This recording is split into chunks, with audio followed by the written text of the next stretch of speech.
জাতীয় নির্বাচন আয়োজনে অন্তর্বর্তী সরকার অযৌক্তিক সময় নষ্ট করবে না বলে জানিয়েছেন প্রধান উপদেষ্টা ডক্টর মোহাম্মদ ইউনূস। বিকেলে প্রধান উপদেষ্টার বাসভবন যমুনায় বিভিন্ন রাজনৈতিক দলের প্রতিনিধিদের সাথে আলাপকালে একথা বলেন তিনি।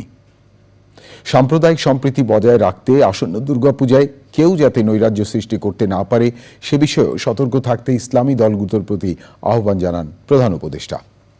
বিস্তারিত জানাচ্ছেন সাদি মাহমুদ। প্রিয় নম্বর সেট করে বিকাশে সেন্ড মানি করুন ফ্রি। গত বৃহস্পতিবার দেশ সংস্কার প্রসঙ্গে রাজনৈতিক দলগুলোর কাছ থেকে প্রস্তাব আহ্বান করে অন্তর্বর্তী সরকার। তারই পরিপ্রেক্ষিতে রাজনৈতিক দলগুলোর সাথে মতবিনিময় সভায় বসেন প্রধান উপদেষ্টা ডক্টর মোহাম্মদ ইউনূস। আলোচনায় গুরুত্ব পায় নির্বাচন প্রসঙ্গ। বিভিন্ন ইসলামী দলের প্রতিনিধিরা জানান, প্রয়োজনীয় সংস্কার শেষে দ্রুত সময়ে নির্বাচনী পরিবেশ তৈরির জন্য প্রধান উপদেষ্টার কাছে দাবি জানিয়েছেন তারা। প্রধান উপদেষ্টাও যৌক্তিক সময়ে দেশকে নির্বাচনের দিকে নিয়ে যাওয়ার প্রতিশ্রুতি দিয়েছেন বলে জানান নেতারা। যেন একটি যৌক্তিক সময় নিয়ে সংস্কারগুলো করে তারপরে যেন অযথা কাল বিলম্ব না করে নির্বাচনের ব্যবস্থা যেন নির্বাচনের আয়োজন করেন, সেই বিষয়টি আমরা বলেছি এবং মাননীয় প্রধান উপদেষ্টাও এই কথার সঙ্গে একমত পোষণ করেছেন যে প্রয়োজনীয় সংস্কারের পর কাল বিলম্ব না করে তারাও নির্বাচনের দিকে চলে যেতেই আগ্রহী। 12 দফা বর্তমান পরিস্থিতি মোকাবেলা করার জন্য প্রস্তাব দিয়েছি, আর 8 দফা আমরা সংস্কারের প্রস্তাব দিয়েছি। তারা রোডম্যাপ যখন ঘোষণা করবে যে আমরা এই কাজগুলো করতে চাই, তখন স্বাভাবিকভাবে সময় দেবে।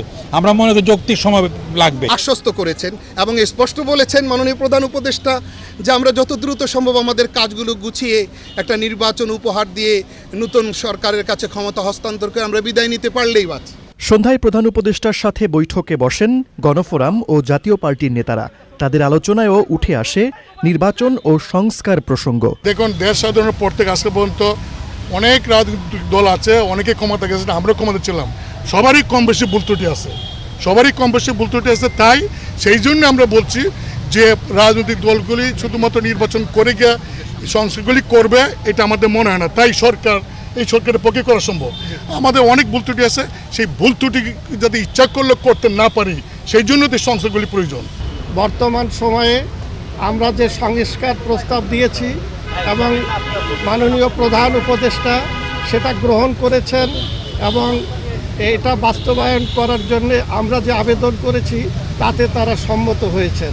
এছাড়া এলডিপি, জাতীয়তাবাদী সমমনা জোট, বাংলাদেশ জাসদ ও 12 দলীয় জোটের নেতারা প্রধান উপদেষ্টা ডক্টর মোহাম্মদ ইউনূসের সাথে সাক্ষাৎ করেন। বৈঠক শেষে সংবাদ সম্মেলনে প্রধান উপদেষ্টার প্রেস সচিব বলেন, রাজনৈতিক দলগুলোর সঙ্গে মতবিনিময় সভায় অন্তর্বর্তী সরকারের রূপরেখা নিয়ে আলোচনা হয়েছে।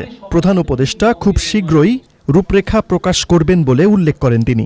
একটা রূপরেখা তো সামনে উনি দিবেন, তার আগে সবার সাথে উনি মত বিনিময় করছেন, তাদের কথাগুলো ভালো মতো শুনছেন, এরপরে আপনি জানেন এর সামনে আরো তো কথা হবে। সাদি মাহমুদ, চ্যানেল আই, ঢাকা।